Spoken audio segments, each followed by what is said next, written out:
Buen día. Hace más o menos un mes, nuestro hermano Héctor Arturo Morales, anciano de esta congregación, nos compartió sobre cómo los profetas del Antiguo Testamento anunciaron la venida del Cristo. Cuando hablamos de la palabra Cristo, estamos hablando de una transliteración de la palabra griega que es traducida como el ungido de Dios. Esto tiene una implicación. La implicación es que es una persona que tiene una misión consagrada por Dios. Otra palabra que es equivalente es la palabra Mesías, es decir, los profetas del Antiguo Testamento estuvieron anunciando la venida del Cristo, la venida del Mesías, la venida del ungido de Dios que traía o que tenía una misión consagrada por Dios mismo. Cuando hablamos de Antiguo Testamento, estamos refiriéndonos, de acuerdo al libro, a la Biblia, estamos refiriéndonos a estos 39 libros que empiezan desde el Génesis y terminan pues, en el libro de Malaquías. Ahora, en cuanto a tiempo, cuando hablamos del Antiguo Testamento nos estamos refiriendo más o menos a 3,760 años. Durante todo este tiempo, los diferentes profetas de Dios, en las diferentes épocas, estaban profetizando eventos de la venida del Cristo, de cómo se cumpliría en esa venida de Él. Cada una de estas profecías se iba a cumplir. Anunciaron, por ejemplo, nos decía nuestro hermano Héctor, que sería el hijo de una virgen, que también una virgen judía, que estaría naciendo en Belén, que sería llamado Nazareno, y que entraría en la ciudad de Jerusalén montado sobre un pollino, sobre un burrito, como lo hacen los reyes cuando llegan a una ciudad, pero llegan en paz, no en guerra. Igualmente se hablaba de su muerte, una terrible muerte que iba a ser pues realizada entre dos personajes, dos ladrones, y que también habían otras muchas más profecías que nos comentó nuestro hermano. Ahora, en cada época en que uno de estos profetas del Antiguo Testamento compartía una anunciación, una profecía, tenemos que entender que no era del todo entendible esta profecía, porque parecía que no tenía sentido en ese momento, porque cada una de estas palabras pues era una porción de todo un mensaje que iba a ser completado hasta que el Mesías pudiera venir a este mundo. Entonces, ¿cuál era ese mensaje? Es un mensaje más completo, un mensaje más amplio. Pues estábamos hablando de un mensaje que es el plan maravilloso de Dios para que los seres humanos pudiéramos regresar espiritualmente a una relación con Dios. En cada época entonces se anunciaba una palabra y cada una de estas era parte de un rompecabezas, de un mensaje completo en el que al final nosotros íbamos a entenderlo, y de hecho los que ahora vivimos, pues cuando podemos leer todo el Antiguo Testamento podemos entender mucho mejor esa parte del mensaje, porque ya tenemos pues a nuestra disposición las palabras proféticas que al unirse entendemos cabal, este era el mensaje del Señor. Pero ¿cuál es este mensaje, este plan perfecto del Señor? Pues lo podemos ver en la Biblia a través cabalmente de lo que los profetas anunciaban. En el capítulo 46, del 9 al 10 del libro de Isaías, uno de los profetas que el Señor utilizó para mostrar ese mensaje, nosotros podemos leer: recuerden las cosas, Dios dice, recuerden las cosas que pasaron antiguamente, todos esos 3,500 años. Yo soy Dios y no hay otro igual. Soy Dios y no hay nada divino fuera de mí. Es decir, el único divino es Él, el único Dios es Él. No hay nada fuera de Él que pueda ser llamado divino. Yo anuncio desde el principio lo que va a venir. Desde el principio lo que va a venir. Y de antemano lo que no se ha cumplido todavía. Yo digo, dice el Señor, y mis planes se cumplen. Y todo lo que quiero se realiza. Es decir, aquí nos está diciendo el Señor sobre este plan perfecto y cómo el Señor lo estaba anunciando desde un principio. Pero ¿cómo lo anunciaba? La misma Biblia también nos dice a través de sus mismos profetas del Antiguo Testamento. Cuando leemos lo que el profeta Amós nos dice es: ciertamente el Señor Dios no hace nada sin revelar su secreto a sus siervos los profetas, en Malaquías 3:7. Así que durante estos casi 4,000 años del Antiguo Testamento, cada uno estuvo anunciando una parte del plan perfecto. y ellos anunciaban que la parte más importante del plan, la parte esencial del plan de Dios, el plan perfecto de Dios para toda la vida en la humanidad, estaba por venir y se iba a manifestar a través de la presencia de este Mesías, de este Cristo, de este ungido de Dios, que es nuestro Señor Jesucristo, en su nacimiento, en su vida, en su muerte y en su resurrección. Esa era es la parte esencial de ese plan. Y lo quisiera ejemplificar de una forma mucho más sencilla, obviamente no comparable con el Señor, pero para poder entenderlo mejor. Mi mamá, por ejemplo, cuando yo estaba pequeño, ella tenía un plan para mi vida. Ella quería que yo fuera médico, un médico exitoso. Así que para pensar en que ese plan pudiera ser desarrollado, pues tenía que estudiar. Si me hubieran contado en aquella época de 4 años lo que me tocaba estudiar, 22 años de estar estudiando, pues hubiera dicho qué tremendo. Así que pasan todos estos años, pero la parte esencial del plan para que se cumpliera tenía que ver con graduarme y recibir un título de médico. Yo pude haber sido exitoso, la otra parte del plan que mi mamá había trazado para mi vida, sin necesidad de ser médico, pero no era el plan completo, no hubiera sido médico. Así que era esencial, y eso recaía en mi persona, que yo tenía que graduarme y tenía que tener ese título para que se cumpliera ese plan. En este plan perfecto, en el plan de Dios, la parte más importante, la parte esencial, la parte que solamente la podía cumplir una persona, es cabalmente la venida del Señor como su Mesías, enseñar a las personas que este plan se estaba desarrollando, mostrar la divinidad de este ungido del Señor, morir y resucitar para que ese plan perfecto pudiera seguir cumpliéndose. Ahora bien, con la resurrección del Señor, del Mesías, del ungido, del Cristo, de Jesús el Cristo, no se completa el plan. De hecho, nosotros actualmente estamos viviendo en otra parte del plan porque todavía le falta a este plan 2 partes para que sean cumplidas. Nosotros vivimos en una de esas partes y esa parte básicamente tiene más o menos 2000 años de que estamos viviendo en esa parte del plan. Ya una buena parte del plan fue cumplida y la más importante, la esencial, la venida del Señor Jesús a esta tierra, su muerte y su resurrección, ya fue hecha. El Señor cumplió con su parte del plan. La parte que solo Él podía cumplir, Él ya la cumplió. Pero bueno, el Señor mismo, en el momento en el que Él está crucificado, Él mismo dice, consumado es. Esta palabra lo que significa es que se terminó la acción, pero también continúa siendo. Pues esta implicación tiene. Se terminó, pero sigue siendo. ¿Cómo entender esto? Es porque esa parte del plan se terminó. En la muerte del Señor se consumaba lo que le correspondía al Señor Jesús hacer, pero continúa todavía, continúa siendo. Este plan va a continuar y continúa. Los mismos profetas del Antiguo Testamento incluso completaban la profecía en que no terminaba en esta resurrección del Señor. Era la más importante y el único que podía hacerla, pero el plan continuaba y ha continuado. El mismo Malaquías, por ejemplo, que es un profeta del Antiguo Testamento, nos ha hablado de esto, pero Daniel, el profeta mucho tiempo antes, pues nos dice en su profecía en 12:4, muchos correrán de aquí para allá y el conocimiento aumentará. Hablando de el tiempo futuro, tiempo en el que nosotros mismos podemos dar fe de que este es un tiempo muy particular en el que todo el mundo anda corriendo de aquí para allá y la ciencia ha aumentado de una forma descomunal, de tal manera que ya nadie, por más listo, por más inteligente que sea, puede tener conocimiento de todo el conocimiento que existe en este momento. También nos decía el profeta Joel en 2:28, él anunció, estamos hablando de profetas del Antiguo Testamento, sobre esta segunda parte del plan en la que estamos viviendo. Y sucederá que después de esto, derramaré mi espíritu, el Espíritu Santo, sobre toda carne.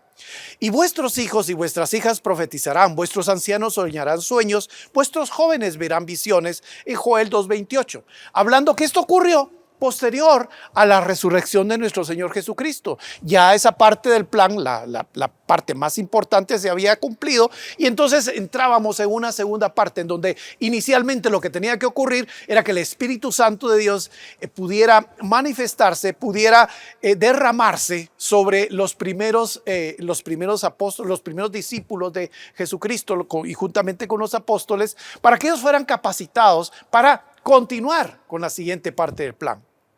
El mismo Jesús dijo: y este evangelio del reino se predicará en todo el mundo como testimonio a todas las naciones, y entonces vendrá el fin. En Mateo 24:14 nos dice que esta segunda parte del plan, en esta segunda parte el Espíritu Santo se derrama sobre sus discípulos y el evangelio del Señor va a ser predicado en todas las naciones.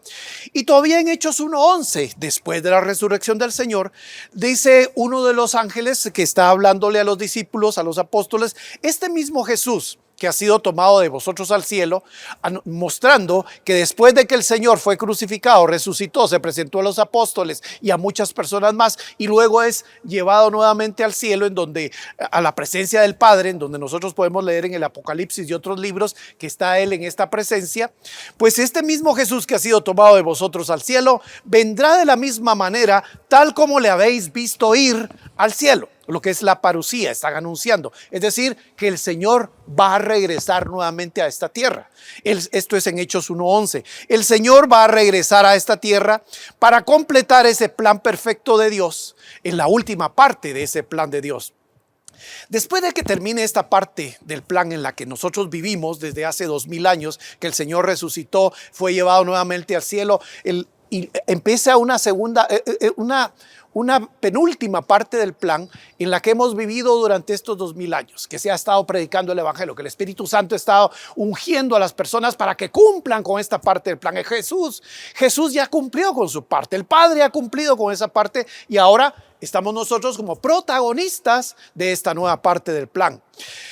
Hay una parte final, la Biblia misma nos la muestra desde el Antiguo Testamento a Apocalipsis. Nos dice, por ejemplo, Pedro nos habla, el apóstol Pedro, en la segunda epístola de Pedro 3:7, que así como en el pasado, como en Génesis 9:11, Dios mismo dijo: la tierra jamás va a ser destruida de nuevo por agua, no va a ser nunca, no va a ocurrir nuevamente una catástrofe como esa, pero dice Pedro, porque la tierra está reservada para el fuego, dando a entender de alguna manera que nuestra siguiente parte del plan, la última parte del plan, tiene que ver con fuego, qué sé yo, el sol, con todas estas situaciones que tenemos climáticas. En un momento dado puede ser el que va a producir una situación terrible, tremenda para la tierra, o un cometa va a caer sobre esta tierra, o lo que estamos pasando en este momento y que hemos pasado en diferentes oportunidades de conflictos de las grandes naciones con poder en lo que es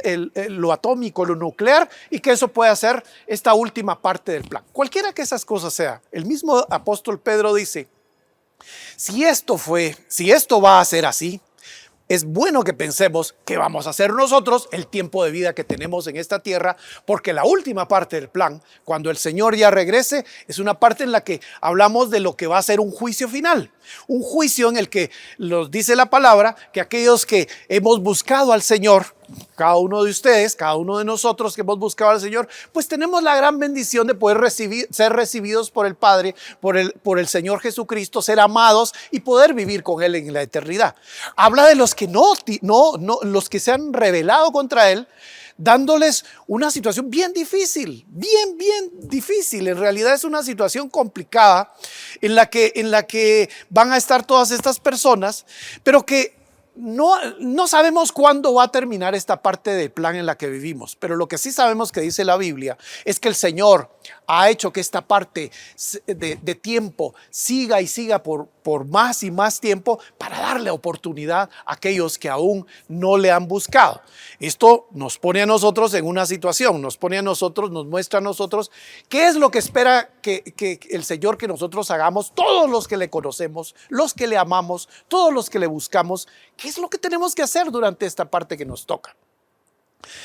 Tres cosas muy sencillas. Uno, nos dice 2 de Pedro 3:11, como decía hace un momento, y como dice la Biblia, obviamente, si sabemos que esto terrible va a ocurrir, así como Noé estuvo anunciando un gran diluvio y mucha gente no le creía, así ahora puede ser que se esté anunciando que va a venir un tiempo muy difícil. Acabamos de pasar una pandemia y nos dimos cuenta que no es así, que las cosas ya no son tan lentas como antes. Ahora todo es rápido, hasta a lo terrible.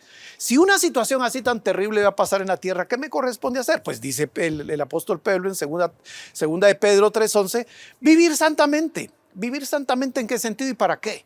Vivir santamente es buscando a Dios, orando, leyendo la palabra, buscando hacer lo correcto, lo bueno. ¿Con qué propósito? Con el propósito de mostrar a otros el camino del Señor. Así como el mismo Señor Jesucristo modeló ante todos los que se acercaban a Él. Él fue el modelo de cómo un ser humano podía buscar acercarse a Dios, cómo un ser humano estuvo dispuesto incluso a ir hasta lo último, revestido de tanta divinidad y poder, estuvo dispuesto y le mostró a las personas cómo hacer para poder tener este éxito. De la misma manera, entonces, espera que nosotros modelemos delante de los que nos conocen, nuestra familia, nuestros amigos, nuestros enemigos, nuestros compañeros de trabajo, que modelemos cómo una persona viviendo en este mundo, no necesariamente aislado en algún lugar, sino viviendo en medio de esta tierra, pues puede vivir acercándose a Dios, buscando a Dios, agradecido con Dios. Lo segundo es, el mismo Señor Jesucristo nos lo dijo en varias oportunidades, en tanto que el Señor regresa, en tanto que se dé esa parucía, que el Señor regrese y empieza la parte final de ese plan perfecto de Dios, negociad. Mientras que estemos acá, negociad. ¿Pero en qué sentido? No nos está hablando obviamente de que negociemos para hacer plata. Y entonces, porque nos dice bien claro el Señor que toda esa riqueza que nosotros podamos hacer en la tierra, pues no va a servirnos de mucho cuando termine nuestra vida. Así que el negociar también tiene un aspecto de poder compartir con otros y poder llegar a una ganancia. Ganas tú, gano yo, pero en este caso el que más va a ganar eres tú, aunque yo siempre gano, pero vas a ganar tú si yo logro llegar a convencerte, a persuadirte de que el Señor te ama, que el Señor te ama tan profundamente que Él mismo cumplió la parte del plan de Dios, y que cuando estamos hablando de un juicio final, no estamos hablando morbosamente de que yo ya soy salvo, que alegre y todos los demás se van a ir al infierno, pues por rebeldes o lo que sea. Eso sería una actitud totalmente diferente a lo que el Señor mismo mostró. Por amor a nosotros, Él estuvo dispuesto a morir por ti y por mí. De la misma manera, el Señor ahora me permite negociar, tener la oportunidad de poder compartir con los que no le conocen, en amor, en un interés que el Señor pone en mí, así porque derramó su Espíritu Santo en mí como en todos los que Él ama, precisamente para darme una autoridad espiritual, para darme un amor que yo no tenía por los demás. Porque no lo tenía, porque antes de que el Señor muriera y resucitara, antes de que el Espíritu Santo viniera, odiaba yo a mis enemigos y esperaba que a ellos les pasara lo peor, y si no les pasaba, yo me encargaba de que les pasara. Pero después de eso, el Señor más bien me ha dado un amor único, divino, que no viene de mí, que viene del Señor, y que me permite compartir con otros con un interés verdadero. No un interés de llenar una lista. Miren, ya tengo 20 convertidos y son míos. No, es un amor que lo que me motiva no es a tener mi lista propia de los que ya he llevado a Dios, sino que el amor del Señor que dice, si tú supieras ese juicio tan terrible lo que va a provocar, estarías dispuesto a buscarme. Pero se necesita de alguien que lo diga con amor, no con una forma de condenación y de si no lo haces, pues allá tú, mira cómo sales. No, el Señor hizo una parte que ahora me enseña y que me permite realizar. Vivir santamente para que podamos ser el modelo de otros, de otras personas. Negociar en tanto que Él regresa. Y lo tercero es congregarnos. Nos dice Hebreos 10:25 que, bueno, al ver que ese día se acerca, es importante que nos congreguemos, que no dejemos de congregarnos para exhortarnos unos a otros. Porque bien sabe el Señor que en este mundo en el que vivimos no es tan sencillo uno solo mantenerse en esa santidad, que uno solo pueda mantenerse con el amor del Señor. Es complicado. Realmente este sistema del mundo en el que vivimos ha sido diseñado para que nos olvidemos de Dios. Así de simple, que nos olvidemos de Dios. Busca lo que sea, el deleite, el placer, el interés, la necesidad, como la necesidad de hacer dinero, para que nos olvidemos de Dios. El deleite, para que nos olvidemos de Dios. El placer, incluso hasta las cosas más sencillas, hasta las situaciones más cómodas nos pone este mundo para que no pensemos en Dios. Así que el congregarnos es parte de la misericordia que el Señor tiene para ti, para mí para que podamos continuar, mantenernos, estar dentro del plan del Señor. Porque nos estamos exhortando. Cuando nosotros nos congregamos, cuando participamos en una iglesia en el hogar, participamos en una reunión de la iglesia, y entiendo lo que tú puedas estar pensando en este momento. 2 años de una pandemia terrible nos ha hecho un daño descomunal a muchas familias. Y parte de ese daño ha sido precisamente la comodidad en la que hemos aprendido a vivir. Ahora, claro, en donde yo trabajo, muchos de los estudiantes con los que yo trabajo, nos hemos dado cuenta que algunos de ellos ya no quieren regresar a lo presencial, y no por miedo o temor del COVID, del SARS-CoV-2, sino que simplemente se acomodaron a que es tan sencillo recibir clases en el cuarto, en su habitación, prenden el celular, se ponen a dormir y que el docente hable. Y entonces para ellos, cuando se les habla de que, bueno, vamos a tener que retornar a las clases presenciales, eso quiere decir que vas a tener que volver a madrugar, vas a tener que volver a llegar corriendo a tu clase, vas a tener que volver a presentar tareas.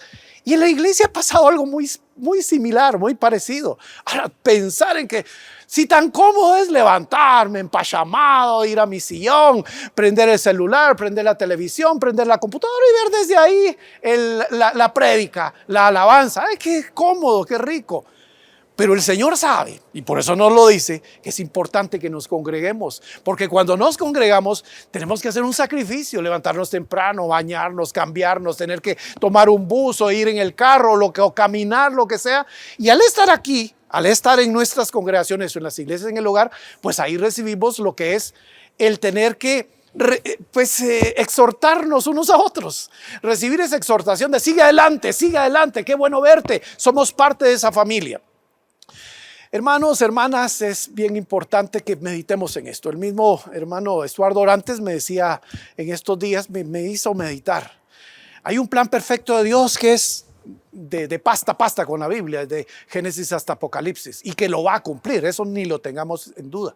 Pero en ese plan perfecto, el Señor tiene un plan para ti, el Señor tiene un plan para mí. Si lo meditas un momento, piensa desde que naciste hasta hoy, hay cosas que tú crees que fueron coincidencia, piénsalo bien, fueron parte del plan de Dios, como Él en su momento justo, ni antes ni después, Él lo está cumpliendo y lo va a cumplir con bendición para tu vida. Que el Señor te bendiga, que el Señor te guarde. Te esperamos en las reuniones. Espero que podamos llegar a asistir a cada una de estas reuniones, a seguir congregándonos y a esperar el regreso del Señor Jesús. Que Dios te guarde.